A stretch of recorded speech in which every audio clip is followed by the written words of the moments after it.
ना इनो ना सोडा, फक्त 2 साहित्याचा वापर करून आज आपण मस्त अशी ईदड्याची रेसिपी बनवणार आहोत. एकदा जर का तुम्ही हा ईदडा बनवून खाल्ला ना, तर याच्या पुढे तुम्हाला इडली डोसासुद्धा फिक्का पडेल. आणि ही रेसिपी बनवायलासुद्धा इतकी सोपी आहे ना, की पहिल्यांदा जरी तुम्ही ही रेसिपी बनवली ना, तरी एकदम परफेक्ट बनेल. तर चला रेसिपीला सुरुवात करूया. आज मी जेवणालाच बनवला ईदडा. ईदडा काय ते पाहण्यासाठी रेसिपी पूर्ण बघा. हा ईदडा बनवायला खूप सोपा आहे आणि खायला तर अतिशय सुंदर आहे.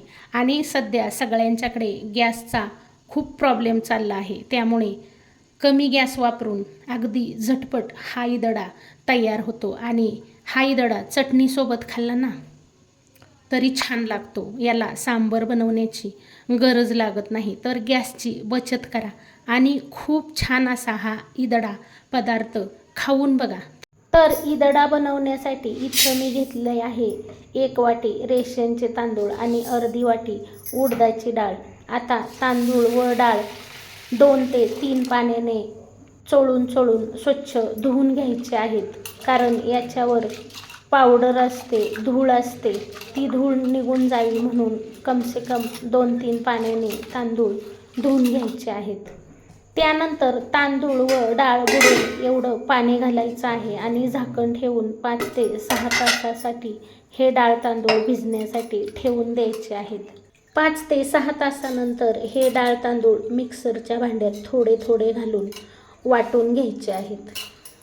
आता हेच पाणी घालून चांगलं बारीक वाटून घ्यायचं. ही बघा, इडलीचं पीठ घट्ट आणि एकदम बारीक असतं ना, तसं एकदम बारीक वाटून घेतलंय. डोश्याचं पीठ पातळ असतं, इडलीचं पीठ घट्ट असतं. तसंच आपल्याला हे पीठ एकदम घट्ट ठेवायचं आहे. आता राहिलेलं सर्व मी याच पद्धतीने वाटून घेणार आहे. असं छान एकदम बारीक वाटून घेतलंय आणि घट्ट वाटलंय. आता उन्हाळा आहे, त्याच्यामुळं आपल्याला हे पीठ फर्मेंट करायला मिठाची गरज लागणार नाही. थंडी असेल तर पीठ वाटून झाल्यावर मीठ घालून जर झाकण ठेवून पीठ ठेवलं तर छान फर्मेंट होतं. उन्हाळ्यामध्ये मीठ घालायची गरज नाही. आता हे आपण असं 4 ते 5 तासासाठी झाकून ठेवूया, म्हणजे पीठ छान फुगलं जाईल. पीठ भिजायला ठेवलेलं 4 तास झालेत. पीठ बघा किती छान भिजलंय. पिठाला मस्त बुडबुडे आलेत. आता याच्यामध्ये दही घालायचं आहे. दही थोडंसं आंबट असावं, जास्त आंबट नसावं. तर इथं मी 4 चमचे दही घातले. आलं आणि लाल मिरची अशी जाडसर वाटून घेतली, ती घालायची.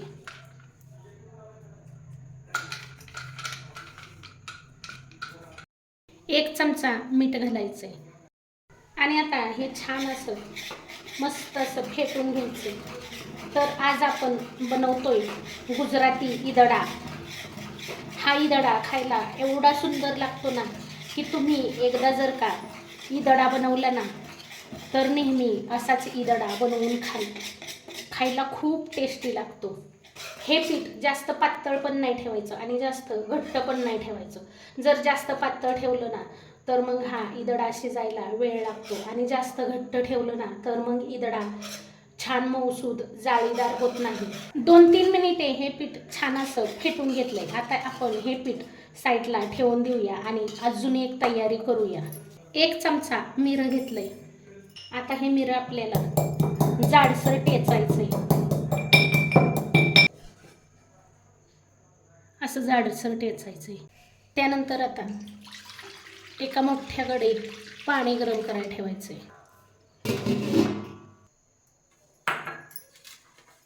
आता अशी एक प्लेट घ्यायची, प्लेटला तेल लावून घ्यायचं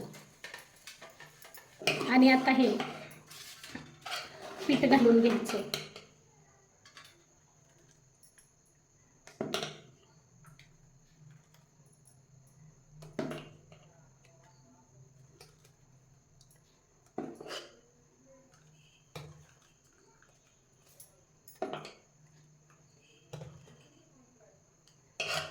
इदडा जाडच असतो बरं का, जास्त पातळ नसतो.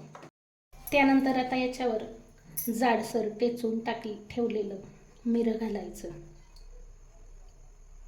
एकदा बनवून बघा, खायला सुंदरच लागतो.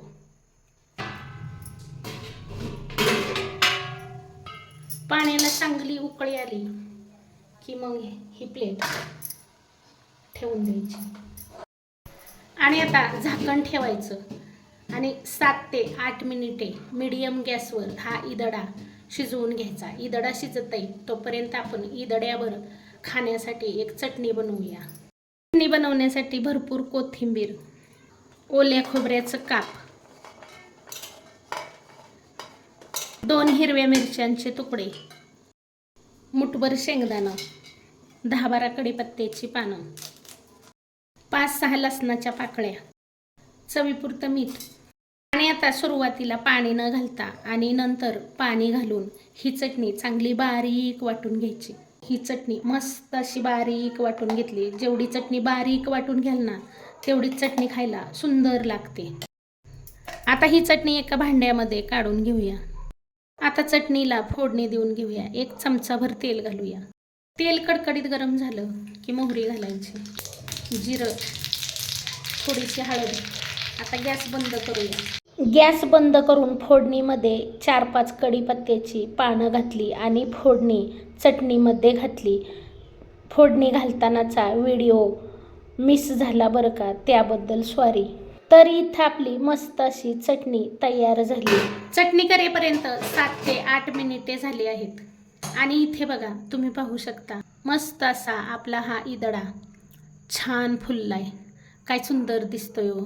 जर बोटाला चिकटत नसेल तर समजायचं आपला इदडा तयार झाला आहे. आता आपण ही प्लेट कढईमधून काढून घेऊया.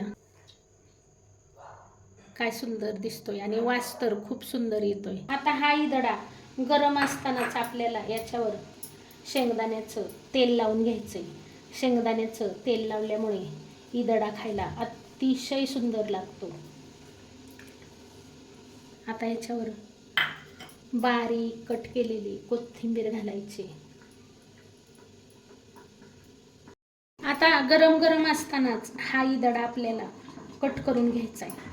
इथे मी हा इदडा चौकोनी आकारात कट करून घेणार आहे. तुम्हाला ज्या आकारात कट करून घ्यायचा आहे ना त्या आकारात कट करून घ्या. आणि हा इदडा गरम गरमच खायचा आहे बरं का, गरम गरमच खायला खूप सुंदर लागतो. आता गरमी आहे म्हणून आपण इनो, सोडा काहीही वापरला नाही. तुम्ही जर हा इदडा थंडीमध्ये बनवणार असाल ना तर मग तुम्ही याच्यामध्ये इनो किंवा सोड्याचा वापर केला तरी चालेल. आणि दहीसुद्धा आपण इदडा बनवायच्या अगोदर 10 मिनिटेच घातलं होतं आणि तुम्ही पाहू शकता आपला इदडा किती सुंदर फुगलाय आणि किती छान झालाय हो. बघा काय मस्त जाळी पडली, छान मऊसूत तयार झालाय. आणि हा इदडा खायला एवढा सुंदर लागतो ना की तुम्ही जर एकदा हा इदडा बनवला ना तर इडली कधीच बनवणार नाही, इदडाच बनवाल. एवढा सुंदर लागतो खायला. अगदी छान मऊसूत तयार झालाय, किती सुंदर तयार झालाय, हलका फुलका तयार झालाय.